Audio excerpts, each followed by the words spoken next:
नमस्ते स्टूडेंट्स, मैं विक्रम कुमार यादव आज आपके लिए लेकर आया हूँ। आज जो टेस्ट लगा है दिनांक आज 4 अगस्त 2024 को, उस टेस्ट का जेई का सॉल्यूशन। तो देखिए, इसमें मेरा पहला क्वेश्चन था। पहला क्वेश्चन है वो है कि एक वास्तविक गैस है वो आदर्श गैस की तरह व्यवहार कब करती है। एक वास्तविक गैस है वो आदर्श गैस की तरह व्यवहार कब करती है। तो एक वास्तविक गैस आदर्श गैस की तरह व्यवहार तब करती है जब उसका टेम्परेचर तो बहुत ज़्यादा हो और दाब बहुत कम हो। मतलब उच्च ताप और निम्न दाब के ऊपर कोई वास्तविक गैस है वो आदर्श गैस की तरह व्यवहार करती है। नेक्स्ट क्वेश्चन है आपका कि 27 डिग्री सेंटीग्रेड और 1.38 गुणा 10 की पावर 5 पास्कल पर 14 लीटर आयतन के एक बर्तन में अणुओं की संख्या ज्ञात कीजिए। एक बर्तन में अणुओं की संख्या ज्ञात कीजिए। तो देखिए, यहाँ पर मेरे को टेम्परेचर दे रखा है T बराबर 27 डिग्री सेंटीग्रेड। इसको मैंने केल्विन में कन्वर्ट कर लिया है, तो इसको 273 प्लस कर दूंगा तो 300 केल्विन हो जाएगा। प्रेशर दे रखा है P बराबर 1.38 × 10 की power 5 pascal. Okay, and V is equal to दे रखा है 14 लीटर, 14 लीटर। इसको मैंने मीटर क्यूब में कन्वर्ट कर लिया है, तो ये हो जाएगा मेरे पास कितना, 14 × 10 की पावर -3 मीटर क्यूब। ओके, चूंकि अपन जानते हैं कि पीवी इज इक्वल टू होता है N/Na × RT, जहाँ N है नंबर ऑफ मॉलिक्यूल्स और Na है आवागाद्रो संख्या। तो यहाँ से स्मॉल n बराबर हो जाएगा Na × PV/RT, जहाँ पर R की वैल्यू है 8.31। ओके, तो देखिए यहाँ से Na आवागाद्रो नंबर है, आवागाद्रो नंबर हो जाएगा 6.023 × 10 की पावर 23। अपने पास आगे दे ही रखा है क्या कि इस P की वैल्यू 1.38 × 10 की पावर 5 प्लस इंटू 14 × 10 की power -3 divided by 8.31 × 300। Okay, then n is equal to यहाँ से हो जाएगा, इसको मैं सोल्व करूंगा तो मेरे पास आ जाएगा n इज इक्वल टू 4.65 × 10 की पावर 23, या फिर मैं इसको लिख सकता हूँ कि n is nearly equal to 4.67 × 10 की पावर 23। मतलब अपने पास जो अणुओं की संख्या है वो इतनी आ जाएगी। ओके, नेक्स्ट क्वेश्चन है कि ऑक्सीजन के अणुओं की आरएमएस चाल एक निश्चित तापमान T पर V है। ऑक्सीजन अणुओं की आरएमएस चाल दे दी कि निश्चित टेम्परेचर T पर वो V है। यदि तापमान को दोगुना कर दिया जाए और गैस अगर टेम्परेचर को दोगुना कर दो तो ऑक्सीजन परमाणु है वो एक गैस परमाणु में, मतलब परमाणु ऑक्सीजन में विघटित हो जाती है, तो आरएमएस चाल होगी। तो देखिए, यहाँ से अपन जानते हैं कि VRMS मतलब आरएमएस चाल is directly proportional to square root of T/m omega, जहाँ पे T टेम्परेचर है, अपना W है वो मॉलिक्यूलर वेट है। अगर इसको मैं दो स्टेट के लिए लिखना चाहूँ तो VRMS upon V is equal to T2/m omega 2 sorry MW2 × MW1 upon T1। देखिए, यहाँ से T1 बराबर दे रखा है कि T है, T2 बराबर 2 × T1 है तो 2T हो जाएगा, और MW2 is equal to MW1/2। मतलब O2 अगर परमाणु में विघटित हो गया है, O2 अगर परमाणु में विघटित हो गया है तो उसका मॉलिक्यूलर वेट उसका आधा हो जाएगा। Okay, then VRMS upon V is equal to square root of 2T/MW1 × MW1/T। T से T कैंसिल आउट, MW1 से MW1 कैंसिल आउट, तो यहाँ से VRMS अपॉन V स्क्वायर हो जाएगा इज इक्वल टू 4। तो VRMS कितना हो जाएगा आपका, जो पहले VRMS था उसका 4th गुणा। ओके, इसका स्क्वायर के बराबर। देन यहाँ से दोनों, और अगर मैं अंडर रूट ले लूँ तो अंडर रूट लेने के लिए मेरे पास आएगा VRMS is equal to 2V, अतः चाल है वो दोगुनी हो जाएगी। तो अपना जो ऑप्शन है वो 4th ऑप्शन करेक्ट हो जाएगा। ओके स्टूडेंट्स, आगे देखिए। नेक्स्ट क्वेश्चन है, मैक्सवेल के आणविक वेगों के वितरण नियम के अनुसार अणुओं की अधिकतम प्रसंभावित चाल होगी। अपन जानते हैं मैक्सवेल के आणविक वेगों के वितरण नियम के अनुसार, मतलब according to Maxwell law of distribution, VRMS is greater than V average is greater than VMP।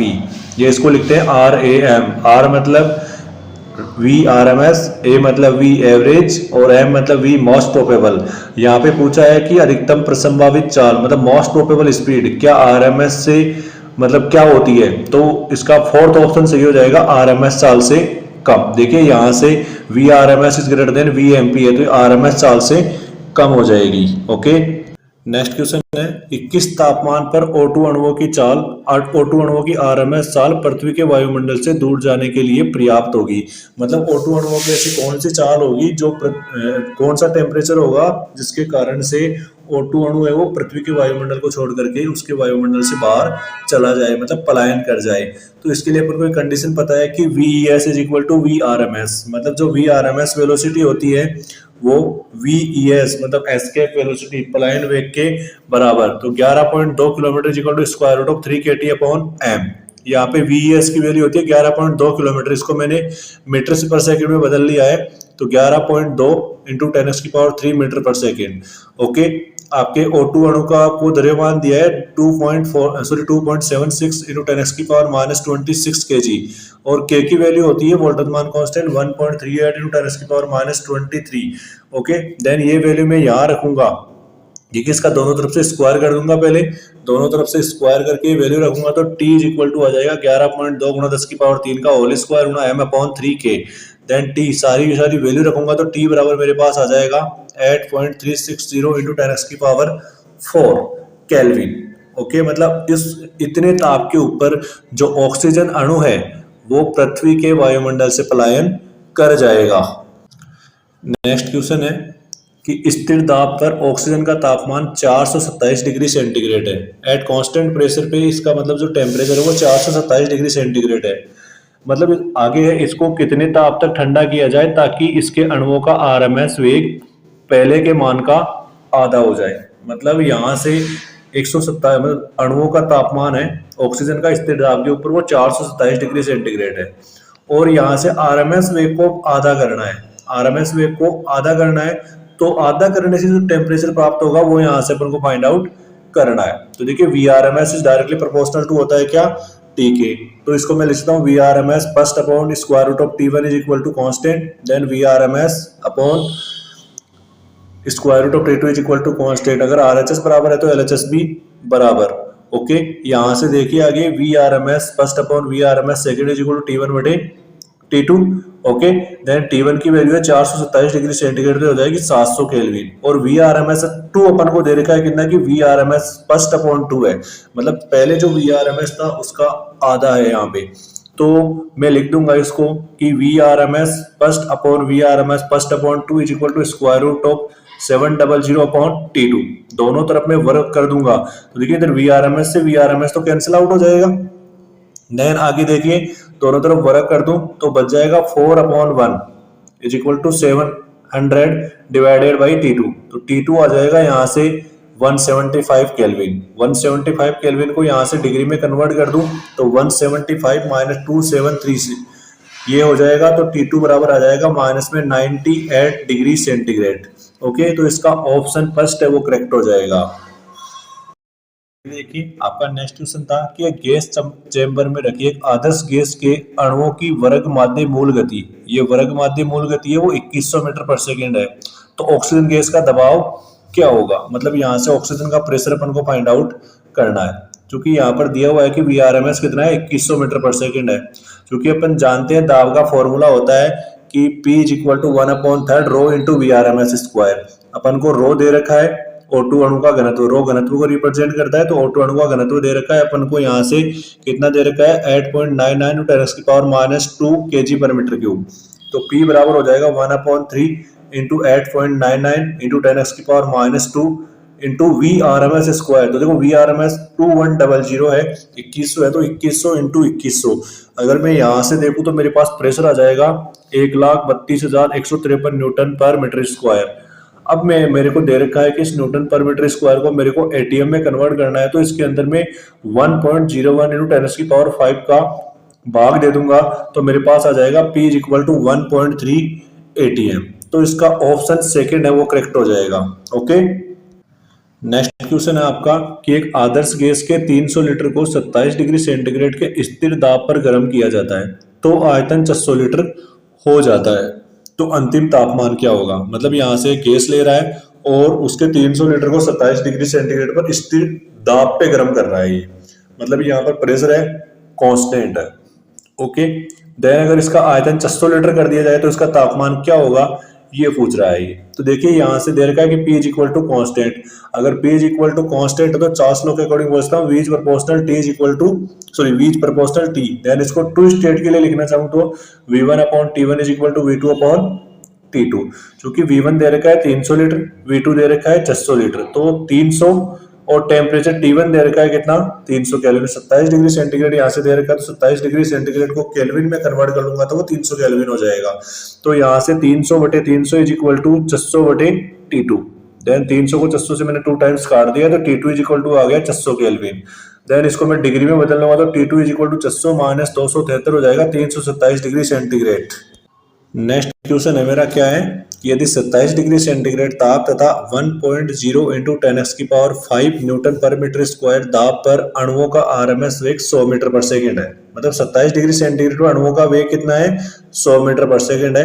यदि तापमान तथा दाब क्रमश से 127 डिग्री सेंटीग्रेड तथा 0.5 गुणा 10 की पावर 5 न्यूटन पर मीटर स्क्वायर है तो आरएमएस वेग होगा। मतलब यहाँ से आरएमएस वेग दे रखा है आपको कि n अपॉन रूट 3 है, तो यहाँ से n की वैल्यू आपको फाइंड आउट करवाइए। तो देखिए टेम्परेचर है वो is directly proportional, Vrms is directly proportional होता है स्क्वायर रूट ऑफ टेम्परेचर के। यहाँ पर ये प्रेशर पे डिपेंड नहीं करता है, तो इसको मैं लिख सकता हूँ कि Vrms upon T1 is equal to Vrms upon square root of T2। देखिए Vrms 2 हो गए हैं, तो यहाँ से मेरे को क्या चाहिए n चाहिए कि n की वैल्यू कितनी आएगी, मतलब मेरे को Vrms निकालना है। ओके, तो Vrms में निकाल दूंगा, मतलब मेरे को n अपॉन रूट 3 की फॉर्म में चाहिए। तो देखो Vrms फर्स्ट दे रखा है आपको कितना 100 मीटर पर सेकंड, टेम्परेचर T1 दे रखा है 27 डिग्री सेंटीग्रेड, इसको मैंने केल्विन में कन्वर्ट कर लिया है तो 300 केल्विन हो जाएगा। ओके, देन Vrms 2 ये अपन को फाइंड आउट करना है, और T2 दे रखा है कितना 127 डिग्री सेंटीग्रेड, तो इसको मैं केल्विन में कन्वर्ट कर लूं तो ये हो जाएगा 400 डिग्री केल्विन। तो Vrms इज इक्वल टू हो जाएगा मेरे पास, इसको सोल्व करूंगा तो 200 बटे अंडर 3, तो यहां से n बराबर आ जाएगा आपका answer 200। Okay students, next question है, निम्नलिखित में से किस तापमान पर गैस की औसत आणविक गतिज ऊर्जा दोगुनी हो जाएगी यदि वह 40 डिग्री सेंटीग्रेड पर है।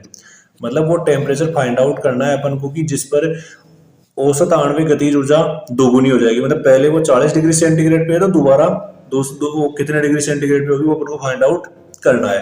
तो देखो अपन जानते हैं kinetic energy directly proportional to temperature, तो यहाँ से E1 बटे E2 इसको मैं 2 स्टेट के लिए लिख सकता हूँ इज इक्वल टू T1 बटे T2। T1 दे रखा है अपन को कितना है 40 डिग्री सेंटीग्रेड, तो इसको मैंने केल्विन में कन्वर्ट कर लिया तो 313 केल्विन। E2 है वो 2E1 है, E2 दे रखा है आपको 2E1 दे रखा है, तो E1 बटे 2E1 इज इक्वल टू 313 बटे T2। यहाँ से T2 अपने पास निकल करके आ जाएगा, E1 से E1 कैंसिल आउट हो जाएगा, देन अपने पास बचेगा T2 is equal to 626 kelvin. तो 626 को डिग्री सेंटीग्रेड में अगर मैं कन्वर्ट कर लूं तो 626 माइनस 273, तो T2 आ जाएगा 353 डिग्री सेंटीग्रेड। ओके स्टूडेंट्स, तो इसका आंसर हो जाएगा अपने पास 353 डिग्री सेंटीग्रेड। नेक्स्ट क्वेश्चन है कि 127 डिग्री सेंटीग्रेड ताप 1 एटीएम दाब पर गैस के अणु की आरएमएस चाल 200 मीटर पर सेकंड है। गैस का अणु दे रखा है, उसकी चाल दे रखी है आरएमएस चाल 200 मीटर पर सेकंड।